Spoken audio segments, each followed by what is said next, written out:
TRACY WATKINS Last updated 2001, January 15, 2018. North Korean leader Kim Jong Un has made a New Year nuclear threat towards the UK, but has taken a more conciliatory approach to relations with South Korea.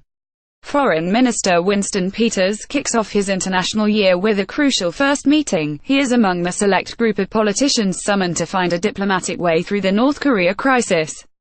There has been controversy in the lead-up to the US and Canadian convened meeting. Russia and China are not attending, meaning two of North Korea's most influential neighbours won't be at the table. But 21 foreign ministers from other countries will be there, including Australia, Canada, France, India, Japan, South Korea, the UK, and the US. Winston Peters will join US and Canadian-led efforts on North Korea. Eyebrows have been raised, however, over some of the other players, with Colombia and Greece reportedly sending representatives.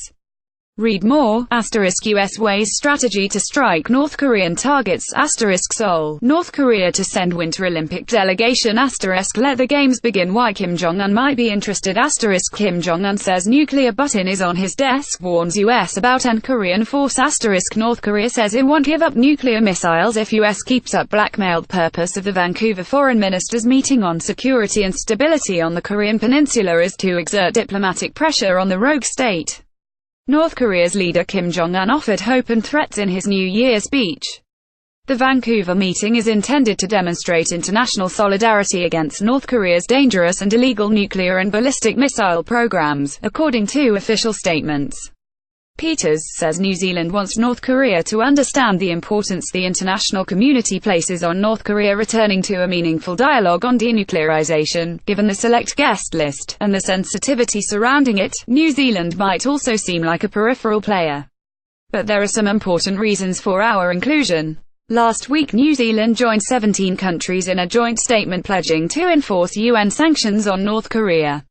These countries belong to the Proliferation Security Initiative, a global grouping that seeks to block shipments of materials used to make nuclear, chemical and biological weapons.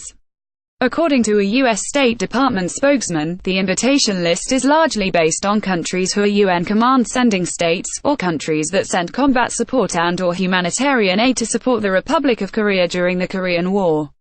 But Peters also brings something extra to the table.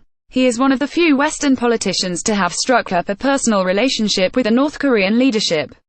He made a rare trip behind the demilitarized zone in 2007 and has previously written about his insights from the trip. Peters is cautious when asked about that relationship but confirms he has maintained his connections with the North Korean regime. But he won't bite when asked if a return invitation is likely. That is not something he can discuss at the moment, Peters says. But finding a way to head off a mounting crisis is crucial, he says.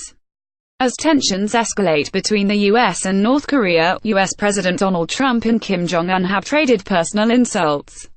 In a speech to the United Nations last September, Trump vowed to totally destroy North Korea if it threatened the United States. Kim responded that he would deploy the highest level of hardline countermeasure in history against the United States, and called Trump a mentally deranged US dotard. Tensions were further fueled by an exchange between Kim and Trump over the size of their nuclear buttons. The result has been a growing anxiety about North Korea among Americans. On Saturday, a text alert that mistakenly warned of an incoming ballistic missile attack on Hawaii caused widespread panic, and sparked a big jump in the number of people searching Google for information on how to survive a nuclear war. But Peters is cautious, responding to questions about whether Trump's rhetoric has been unhelpful. He is more concerned about the international community finding the right rhetoric to defuse a very, very worrying situation, Peters says. Beijing has been critical of the gathering, however, describing the absence of important parties to the Korean Peninsula nuclear issue as hindering any effort to advance an appropriate resolution to the issue. Stuff.